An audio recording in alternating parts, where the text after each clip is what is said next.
This program is brought to you by Telecom Limited and Colgate.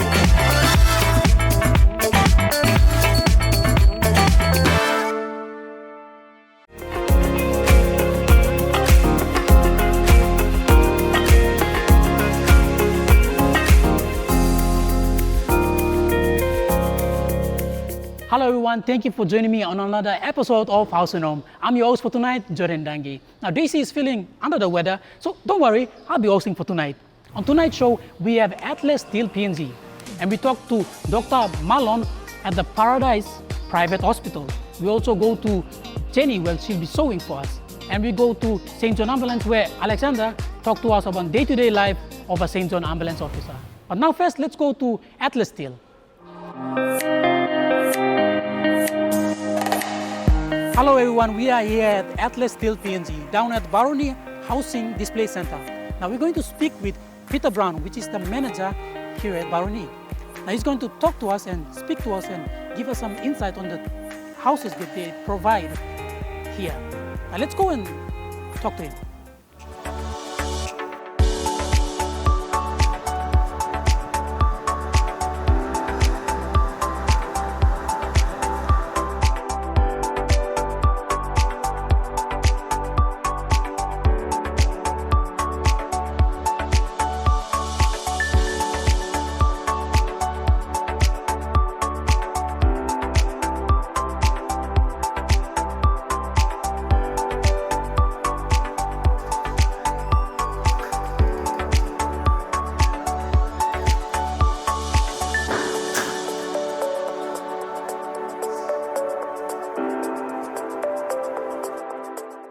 My name is Peter Brown. I'm the branch manager at Atlas Steel here in Port Moresby.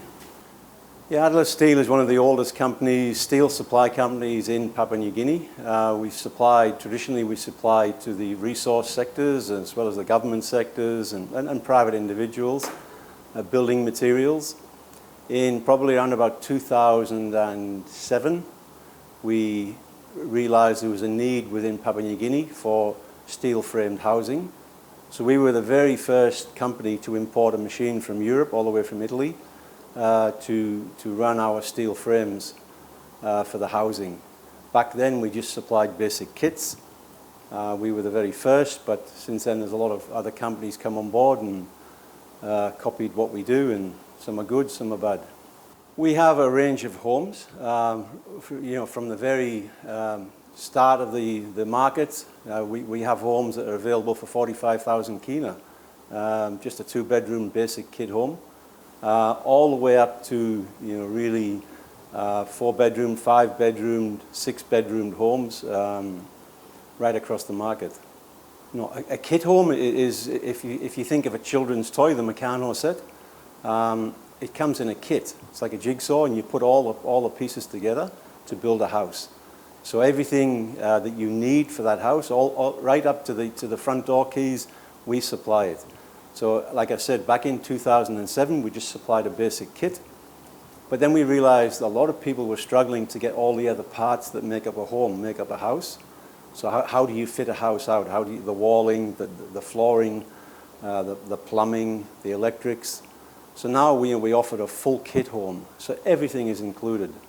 But then you need a builder, which could be Atlas Steel. We will build your house for you, or you can appoint your own builder to put the kit together.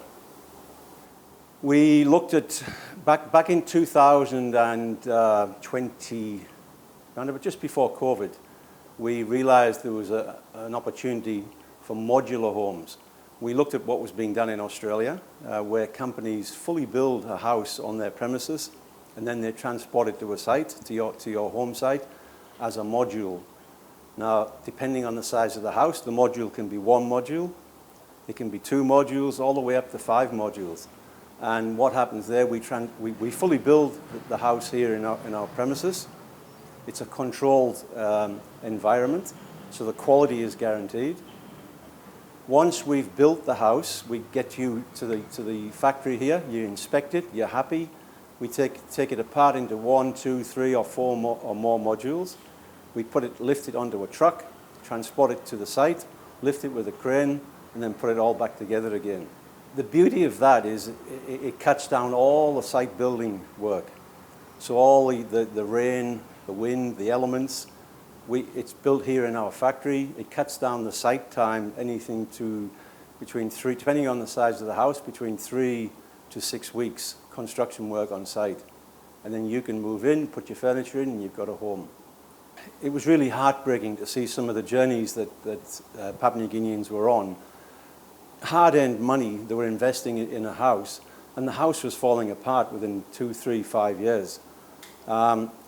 Even some of our kit homes, builders were taking our kit homes and putting them together wrongly. So the house wasn't constructed correctly. So we said, right, we're going to go into the market to build these houses ourselves, both kit and in modular. What sets Atlas Steel apart is the quality. The quality is guaranteed. Your hard-earned money is invested with us to get your home, be it a 1, 2, 3, or 4 bedroom home. At the end of the day, you'll be happy. We guarantee it. Even if you come in and inspect and you're not happy, we will change it.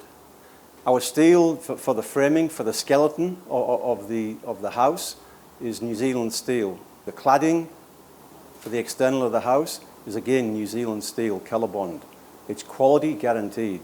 It won't rust.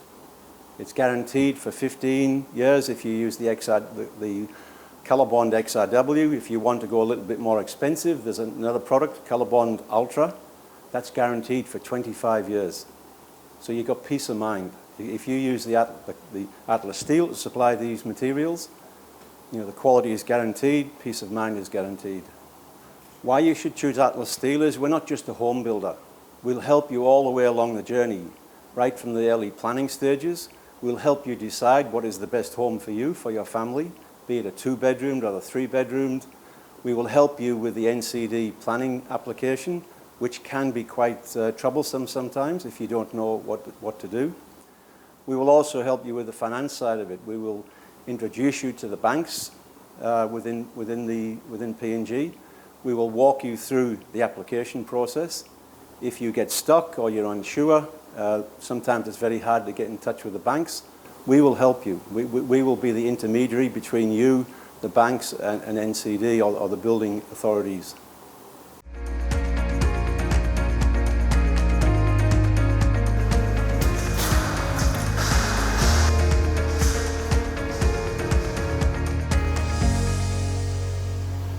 Well, folks, there you have it. Those are some of the homes that Atlas Steel-PNG owns. Well, technically they build and sell it. So if you want to have a home or buy a home, you go down to Barony, and you see the displays over there, or even at Waigani. Waigani is opposite Daltron, and you see the homes displayed there. Now, we'll go for a quick break, and when we come back, we'll talk to Dr. Mahlon on cancer, specifically the breast cancer.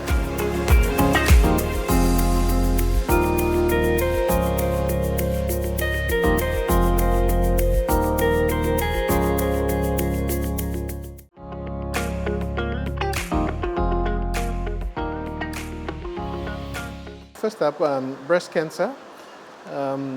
It's a real problem in PNG.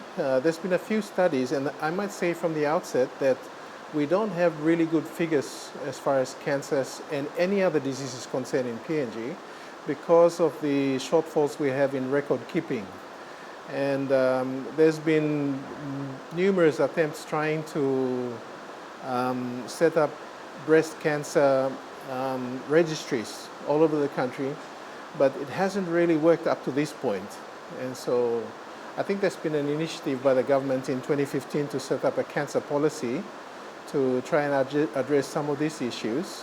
And again, they had a cancer action plan in about 2017 up to 2021 to try and address this issue of keeping proper records so that when we're speaking, we can say things with some authority because we have figures to talk about. But there's been some surveys that have been done. One of them was in 1990. There have been figures before that as well, but one of them in 1990 looked over a 10-year period to see the figures that we have and found that about 2.7 per 100,000 women will actually develop, will have cancers. That's the rates we have within PNG. And about 4.8% of all malignancies within the age group of 40 to 49. And when we talk about breast cancer, we are talking about slightly older women who might develop breast cancer as compared to the younger women we have in the country. And the commonest type they found in this survey was the invasive ductal carcinoma, accounting for about 66% of all the breast cancers that we saw. And this seems to be the commonest type of cancer, not only in PNG, but worldwide as well. It's the invasive ductal carcinoma of the breast. Out of all the deaths caused by cancer, 11 were due to breast cancer, 11% were due to breast cancer. I think there were some figures as well in 2018. WHO attempted to put together some figures, and they found that there were about 11,913 cancer cases. Now you have to remember that these are not accurate figures. These are from what they could collect and put together. And out of this, the deaths from cancer accounted for 7,477, and breast cancer accounted for 12.5% of all these deaths. So it sits there just behind respiratory illnesses. So respiratory illnesses is the commonest cause of deaths in Papua New Guinea, but followed by cancers. Cancer affects anyone and can affect anybody in the community, even from babies up to adults, older people.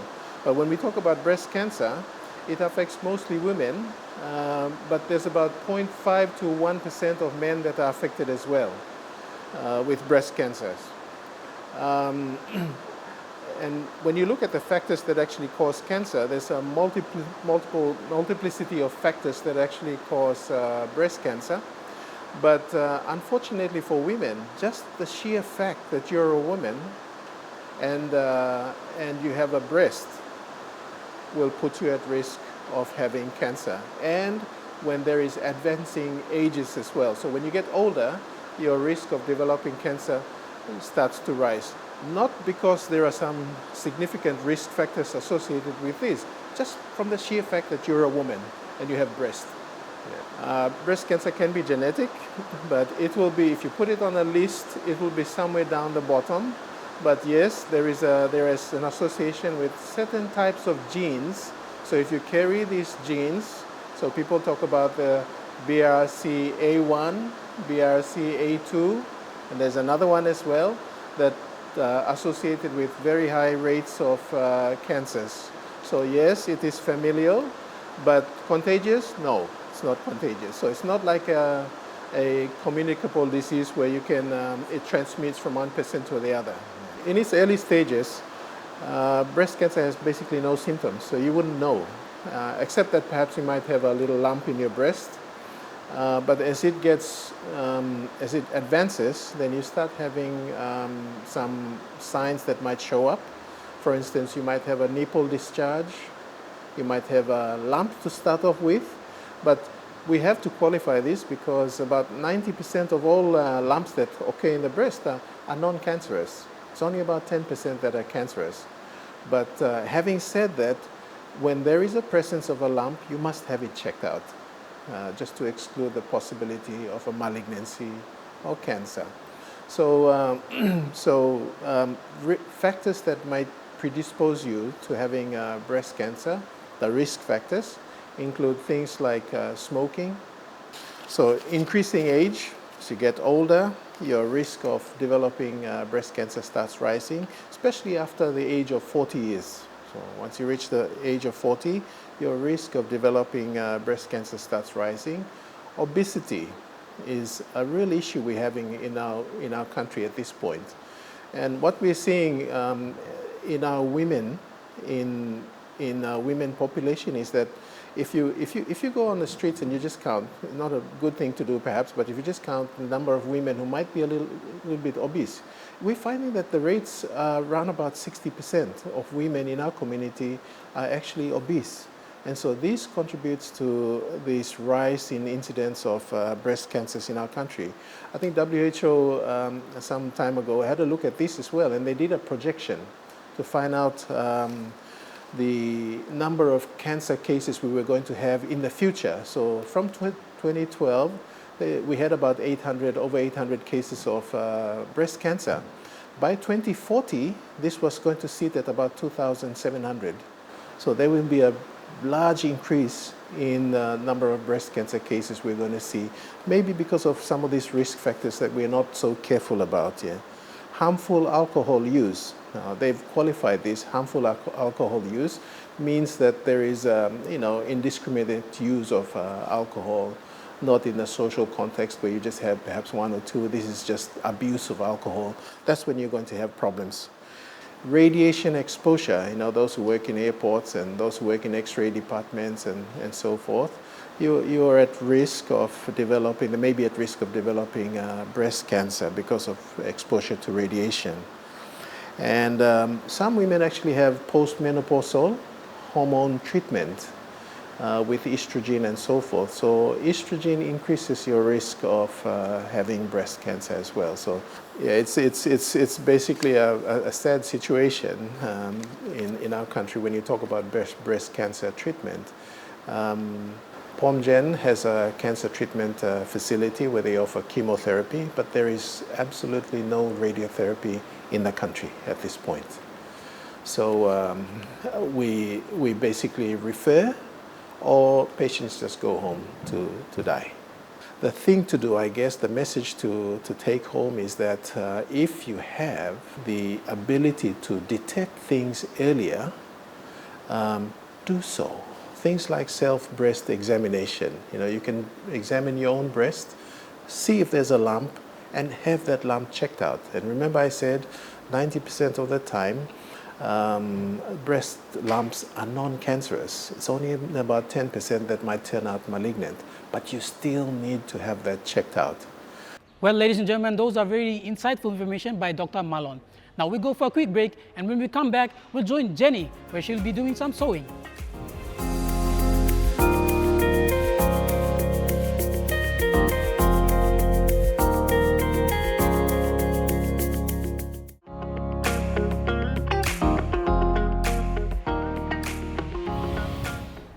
Hello everyone, my name is Jenny Kalai.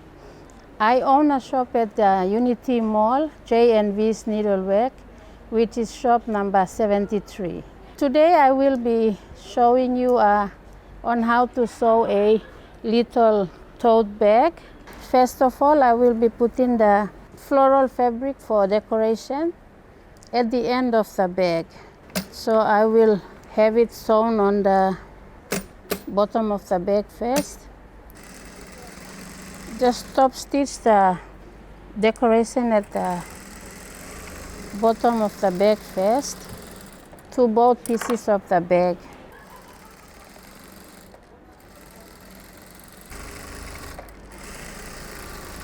Okay, when that one is done,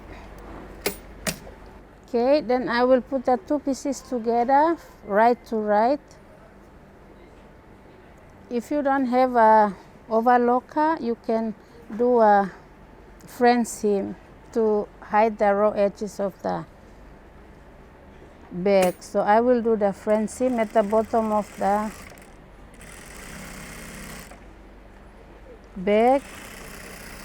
You sew the right side first, and then you turn the bag over to the wrong side underneath, on top, and then you sew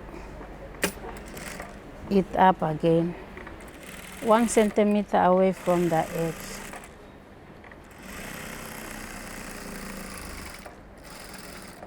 You turn it back to the right side again, do a temporary stitch of 1/2 centimeter.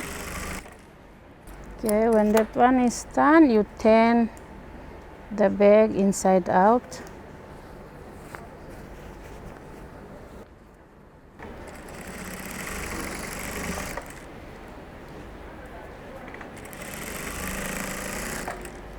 Then you turn the bag inside out, the wrong right side to be on the outside.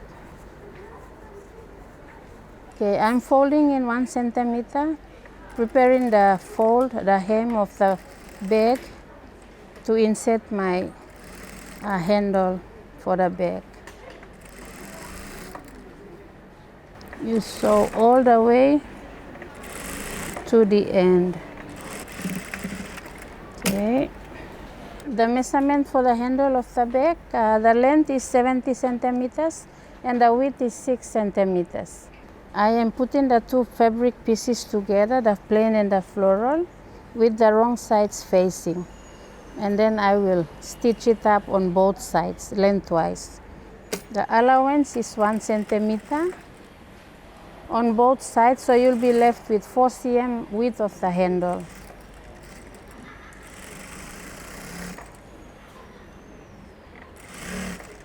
You can use a broomstick or anything sharp to turn the handle wrong side out.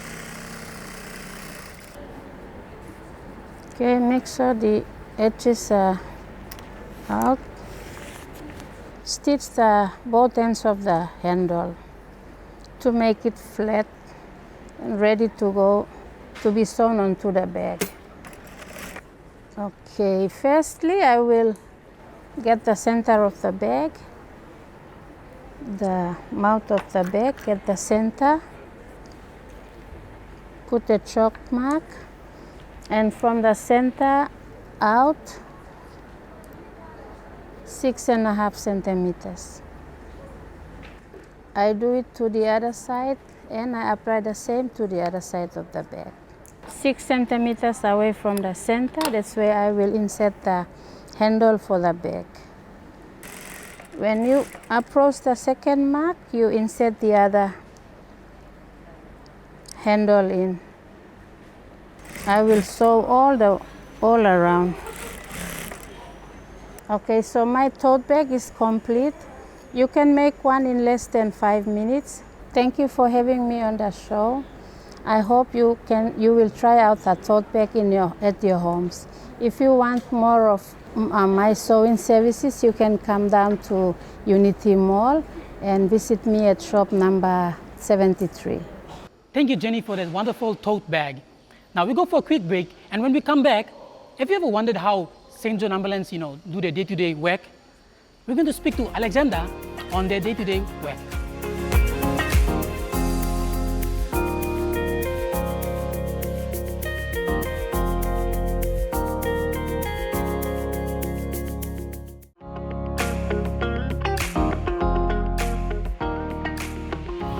For a typical day in our operations, so we have operations out in the regional stations and also in NCD as well. So in our regional areas, we have ambulance station currently in Leh. There's one in Rabaul. There's one we're currently working to open that's in Chimbu. Ongai Bena, it's currently going to be open soon, also in Kerama. We have a station out in Berena, and there's one open up at Kuriva just recently.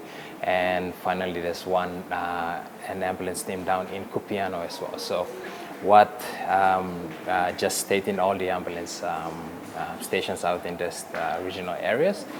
St. John, we're trying to have like a holistic approach to provide the best pre-hospital care to the nations around, to all the provinces around Papua New Guinea. So there are certain areas where St. John cover, and there are certain areas that we're working towards as would be requested by the provincial health and also the government as well. But we have a system that is in place that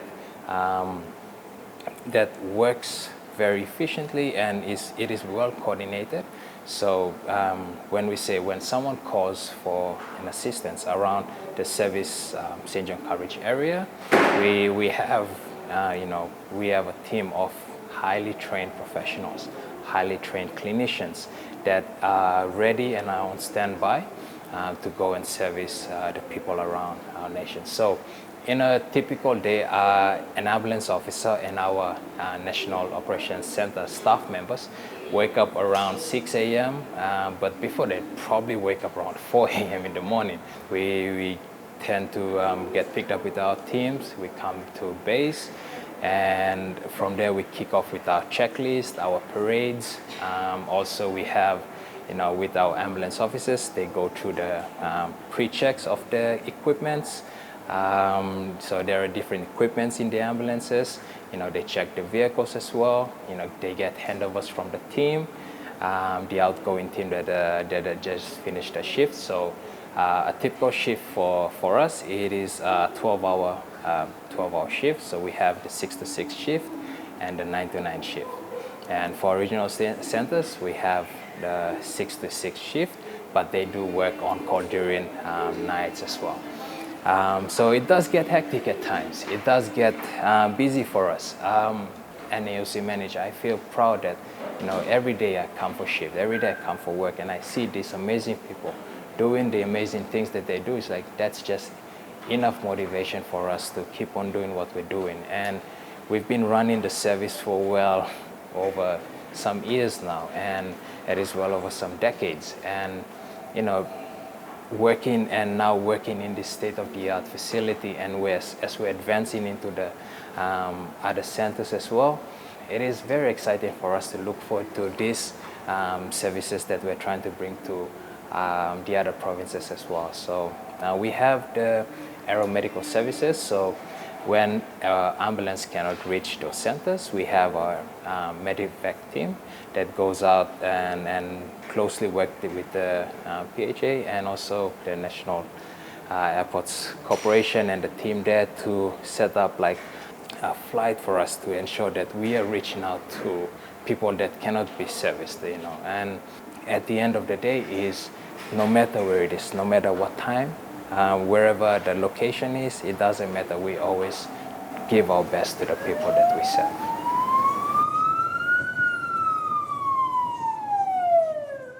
Thank you again, St. John Ambulance, for that very insightful but sharing with us what you do on a daily basis to save the lives of Papua New Guineans. Sadly, we come to the end of the show, and until next time, I hope to see you again. I'm your host, Jordan Dangi. Goodbye for now.